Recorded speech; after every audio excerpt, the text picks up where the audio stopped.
ভারত ফারাক্কা নির্মাণ করেছে। আপনারা জানেন যে এই ফারাক্কা উচ্চতা কত? ৭,৩৭০ ফিট সম্ভবত, রাইট? আচ্ছা সরি, ফিট। আমরা কিভাবে করতে পারি? প্রশ্ন হলো টাকা কি আমাদের নেই? আমি যে প্রস্তাবটা নিয়ে এসেছি যে $5 বিলিয়ন আমি তুলে দিচ্ছি 24 আওয়ার্সের ভিতরে বাংলাদেশের জন্য। টাকার সমস্যা, বাঁধ নির্মাণের রাজনৈতিক ইচ্ছা থাকলে এটা আমরা করতে পারতাম। আসুন আমি এখন বলি, বাংলাদেশকে যারা টিকিয়ে রেখেছে সেই প্রবাসীরা বাংলাদেশকে রেস্কিউ করতে পারে যে কোন সময়।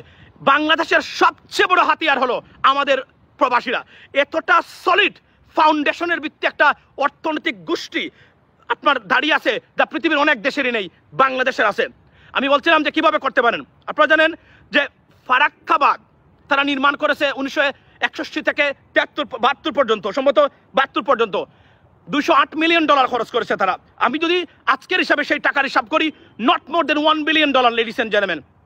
এবং আমরা তার চেয়ে উচ্চতায় আমি প্রস্তাব করে যাচ্ছি, টাকার ম্যানেজ করে দিচ্ছি, টাকার অফার দিয়ে যাচ্ছি সরকারকে। তার চেয়ে বড় উচ্চতায় আমরা বাঁধ নির্মাণ করতে পারি। বলা হচ্ছে 40 কিলোমিটার দূরে যদি আমরা করি, পানি আমরা আটকে রাখতে পারবো, অ্যাজ ওয়েল অ্যাজ যখন দরকার শুষ্ক মৌসুমে আমরা ব্যবহার করতে পারবো। আর আমরা বন্যা থেকে মুক্তির সবচেয়ে বড় উপায়, যেহেতু ভারত কখনোই আমাদেরকে ছাড়বে না। বাঁধ নির্মাণের এই টাকার উৎস আমি সরকারকে বলছি। আমরা 1.5 কোটি প্রবাসী বিদেশে অবস্থান করি। 1.5 কোটি প্রবাসী, একটু আগে আমি পোস্ট করেছিলাম ফেসবুকে, 1.5 কোটি প্রবাসীর মধ্যে এভারেজ যদি আমরা $100 করে 1 কোটি প্রবাসী সারি, $100 কোটি মিনস $1 বিলিয়ন। একদিনের ভিতরে $1 বিলিয়ন বাংলাদেশ সরকার পেতে পারে, নট ঋণ, সাহায্য হিসাবে আমরা দিতে পারি। এবং আমি এভারেজ বলছি, শুধুমাত্র এটার যদি সরকার ঘোষণা দেয়, আমেরিকান এবং ইউরোপরাই 24 আওয়ার্সের ভিতরে এটা সিস্টেম করে দিবে ইনশাল্লাহ।